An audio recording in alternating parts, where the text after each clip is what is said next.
রাঙ্গামালিতে family কার্ডে তথ্য সংগ্রহকারীর নিয়োগ নিয়ে প্রশ্ন, সামাজিক যোগাযোগ মাধ্যমে ক্ষোভ। পটুয়াখালী রাঙ্গামালিতে ফ্যামিলি কার্ডের তথ্য সংগ্রহকারী পদে নিয়োগের চূড়ান্ত ফলাফল নিয়ে প্রশ্ন উঠেছে। নিয়োগ প্রক্রিয়ায় অংশ নেওয়া কয়েকজনের মধ্যে অসন্তোষ দেখা দিয়েছে। সামাজিক যোগাযোগ মাধ্যমে এই নিয়ে একটি পোস্ট দিয়ে ক্ষোভ প্রকাশ করেছেন স্থানীয় রাজনৈতিক কর্মী আজিজ মাহমুদ। নিজের ফেসবুক পোস্টে আজিজ মাহমুদ দাবি করেন, ফ্যামিলি কার্ডের তথ্য সংগ্রহকারী নিয়োগের পরীক্ষা পদ্ধতি নিয়ে তার আপত্তি নেই, তবে চূড়ান্ত ফলাফল প্রকাশের পদ্ধতি তাকে হতাশা করেছে।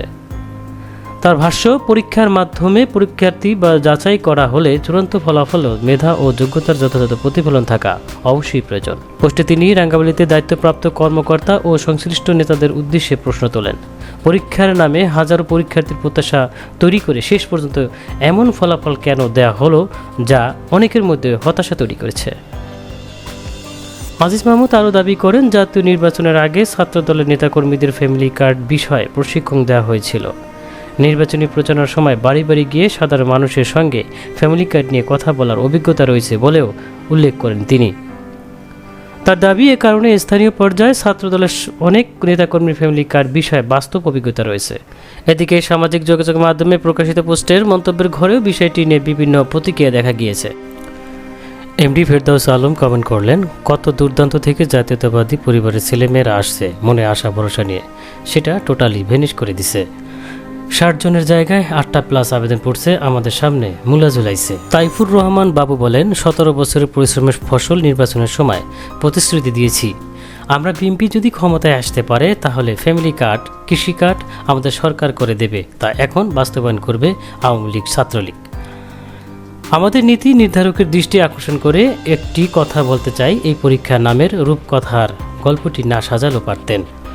উপজেলা বিএনপি এবং উপজেলা প্রশাসনিক কর্মকর্তা পরীক্ষা নামক এই ফাঁদে ফালাইয়া এই নাটক আর কইরেন না, তাহলে দাঁত ভাঙা জবাব পেয়ে যাবেন।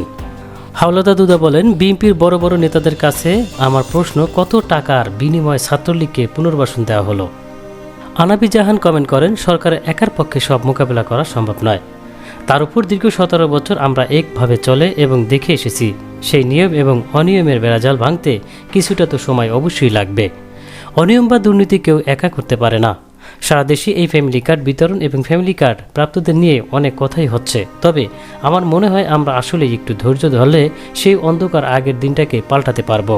এবং সদস্য সচিব আজিজ মাহমুদ বলেন, পেছনের ষড়যন্ত্র যারা করে তারা জানে না সময় তাদের মুখোশ খুলে দেবে। কেউ নিয়োগ প্রক্রিয়ার স্বচ্ছতা নিয়ে প্রশ্ন তুলেছেন, আবার কেউ বিষয়টি নিয়ে সংশ্লিষ্ট কর্তৃপক্ষের ব্যাখ্যা চেয়েছেন। নিয়োগ প্রক্রিয়া নিয়ে ওঠা নিয়োগের বা অভিযোগের সত্যতা যাচাই করতে হলে কয়েকটি বিষয় স্পষ্ট হওয়া প্রয়োজন।